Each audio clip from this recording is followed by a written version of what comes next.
जी और उनकी पुत्री कविता पौडवाल।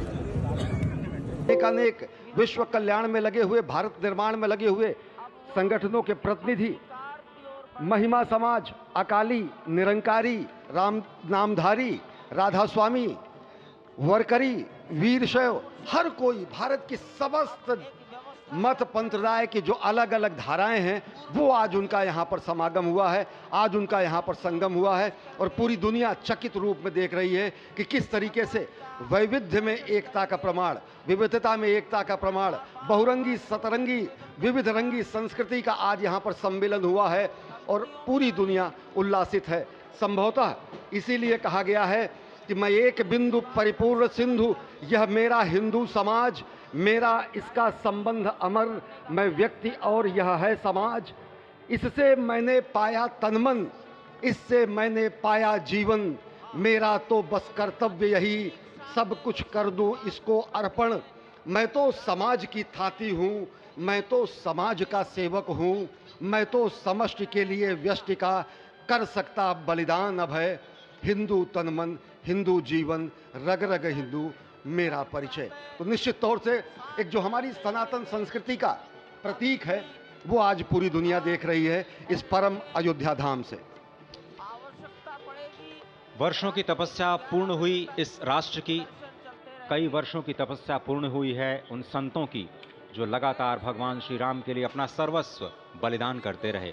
तपस्या पूर्ण हुई है स्वयं प्रधानमंत्री की जो लगातार पिछले 11 दिनों से विशेष उपवास अनुष्ठान में हैं। उनकी प्रतिज्ञा पूर्ण हुई क्योंकि वो विशेष तौर पर श्रीरंगम और श्री रामेश्वरम से खुद भगवान श्री राम के लिए उपहार लेकर के आए और उपहार तो समस्त देश से यहाँ पर पहुँच रहे हैं। कोई रामलला के लिए भोग न्यौछावर कर रहा है, तो कोई उनके पोशाक तैयार कर रहा है, कोई उनके लिए हीरे जवाहरात भेज रहा है, तो जनकपुर और मिथिला वाले भार भेज रहे हैं। उस भार में सोना है, चांदी है, भाव है, भंगिमा है, प्यार है, दुलार है, संस्कार है।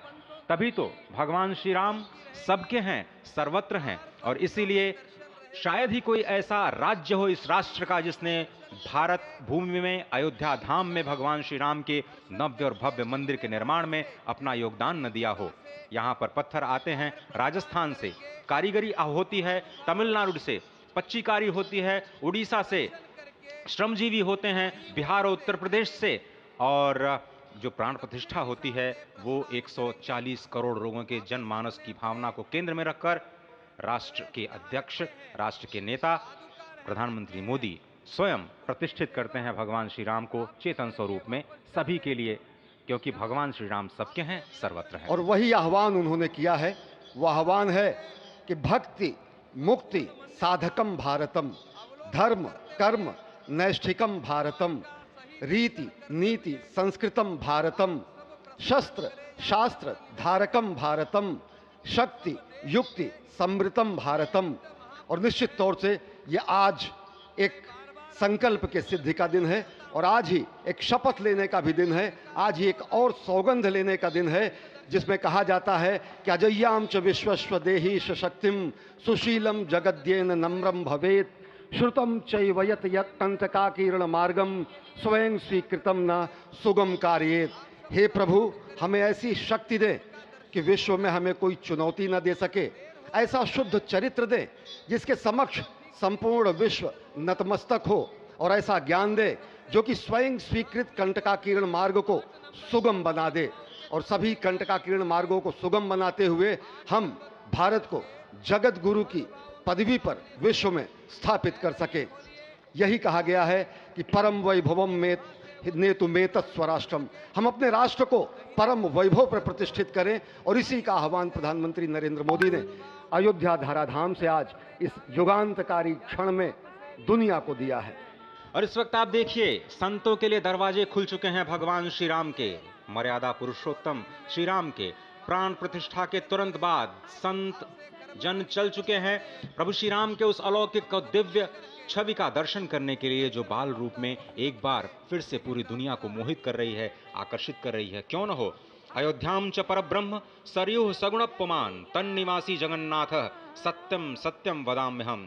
भगवान शिव जो कि जगत गुरु हैं, भगवान शिव जो श्री राम के सखा हैं, भगवान शिव जो श्री राम के स्वामी हैं, स्वयं मां पार्वती से कहते हैं कि अयोध्या जो परब्रह्म स्वरूपा है, सरयू का तीर्थ जो कि साकार जलाकार परम पुरुष परमात्मा की स्वरूपा है, उस अयोध्या के निवासी समस्त जीव जगन्नाथ स्वरूप हैं। जो इस वक्त सांस ले रहे हैं अयोध्या में, वो भी अयोध्यावासी हैं। जो अपने मन से इस दृश्य को देख रहे हैं, वो भी अयोध्यावासी हैं। जो परिकल्पना कर रहे हैं कि वो कभी अयोध्या आएंगे, भगवान श्री राम के दर्शन करेंगे, वो भी इस वक्त अयोध्यावासी हैं। और अयोध्यावासी हैं इसीलिए जगन्नाथ स्वरूप हैं। और उन सभी जगन्नाथ स्वरूप परब्रह्म परमात्मा के प्रेमी संतों के चरणों में, चरणार बिंदों में बारंबार प्रणाम करते हुए बार बार वही धुन निकलती है कि भगवान श्री राम सबके हैं, लेकिन वो संतों के मन में रमते हैं, इसीलिए तो वो राम कहलाते हैं। और इस वक्त आप देख रहे हैं संतों का हुजूम, 8000 से ज्यादा विशिष्ट अतिथियों में संतों को सर्वोच्च प्राथमिकता दी गई। और अनेकानेक बलिदानों के बाद जो आज प्राप्त हुआ है अयोध्या की धरा को, भारतवर्ष की धरा को, आज संत विह्वल होंगे, उनके नयन सजल होंगे भगवान श्री राम को अपने बीच पाकर, अपने बीच एक नव्य और भव्य रूप में पाकर, उस कृष्ण वर्ण की 5 वर्ष के बालक के रूप में राघव को पाकर, जो आज कलयुग में त्रेता युग से उतर करके आए हैं और सभी को दर्शन कर किरदार दे रहे हैं। कितनी अलौकिक छवि, कितनी दिव्य छवि। आप भी अपने हृदय में उनको समा लेना चाहते होंगे, संजो लेना चाहते होंगे, और आप सभी का मन कर रहा होगा कि एक बार तो आए अयोध्या में और अयोध्यावासी बन जाए, स्वयं जगन्नाथ बन जाए। और ये समागम है, आज संगम हुआ है विविध मत, धर्म, पंथ, संप्रदाय का। 50 से अधिक आदिवासी, गिरिवासी, तटवासी, द्वीपवासी, जनजातीय परंपराओं की उपस्थिति इस आयोजन को समग्र समावेशी बनाती है। पहली बार भारत की इस बहुरंगी संस्कृति का ऐसा भव्य आयोजन इस धरती पर हुआ है, इस देश में हुआ है, आर्यावर्त में हुआ है, भारतवर्ष में हुआ है। और धन्य है ये अयोध्या धाम जहाँ पर इतना बड़ा समागम हुआ है। ये संगम आज श्री राम जन्मभूमि के दिव्य नव्य प्रांगण में हुआ है। निश्चित तौर से दुनिया आज देख रही है कि किस तरीके से एक नए भारत का उदय हो रहा है। शत शत आघातों को सहकर जीवित हिंदुस्तान हमारा, जग के मस्तक पर रोली सा शोभित हिंदुस्तान हमारा। जब दीप बुझे पश्चिमी गगन के, व्याप्त हुआ बर्बर अंधियारा, किंतु चीर कर तमकी छाती, चमका हिंदुस्तान हमारा। हमारी संस्कृति इतनी प्राचीन है, इतनी शाश्वत है, सनातन है। सनातन इसीलिए कहा जाता है क्योंकि राम जी के भैले जनमावा चलवो करियाई